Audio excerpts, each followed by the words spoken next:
Rejoice and be glad, O Virgin Mary. Alleluia. For the Lord is truly risen. Alleluia. Happy Easter, everyone. Palakpakan po natin ang Panginoon.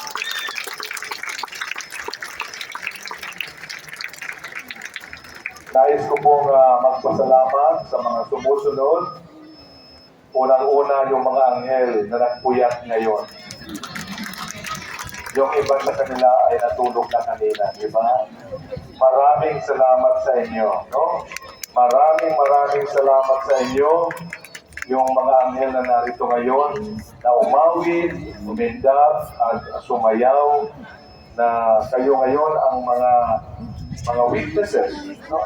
mga saksi, na ang ating Panginoon ay tunay nga nabuhay muli. Pangalawa, ang nais kong magpasalamat sa lahat ng mga ministries ng simbahan na ginawa na makabuluhan at successful ang ating Semana Santa. Simula ng Palm Sunday hanggang sa ngayon, ang muling pagkabuhay ng ating Panginoong Jesucristo.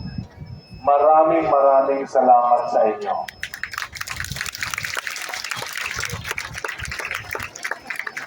Pangatlo, yung mga koro, mga choir, simula nung linggo, nung Huwebes Santo, Biyernes Santo, at hanggang sa ngayon, sa Easter Vigil na ito, na sinamahan tayo upang maging makahulugan, malalim na pananampalataya at panalangin ang binigay sa atin sa pamagitan ng kanilang mga magandang mga awitin. Maraming salamat sa inyo.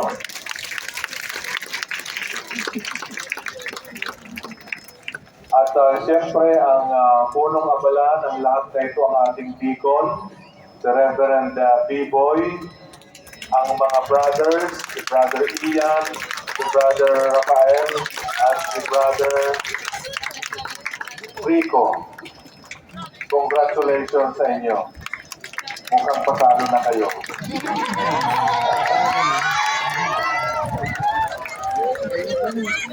Sa parish staff at sa lahat ng mga pari na kasama ko, si Father James, si Father Mark, si Father Boyen, si Father Dondon, at yung mga sumama sa atin sa pagkumpisal, si Father Greggy, si Father Hubert, at si Father Hermie.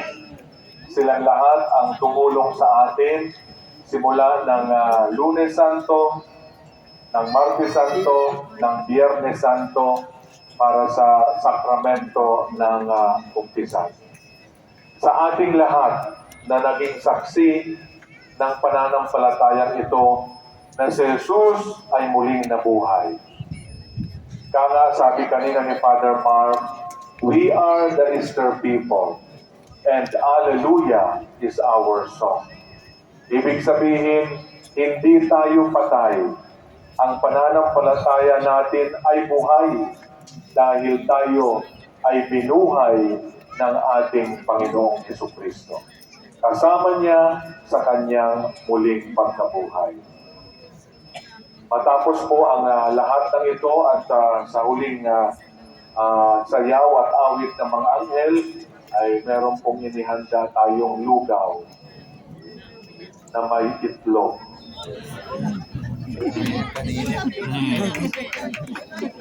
Let us pray. O God, who through the resurrection of your only Son, Jesus Christ, our Lord, so fit to bring joy to the world, we pray to you that through the intercession of the Virgin Mary, His Mother, we may also attain the joy of eternal life. We ask this through Christ our Lord. Amen. The Lord be with you. And with your spirit. And may Almighty God bless you, the Father, and the Son, and the Holy Spirit. Amen. Go in peace. Hallelujah, hallelujah. Hallelujah, hallelujah.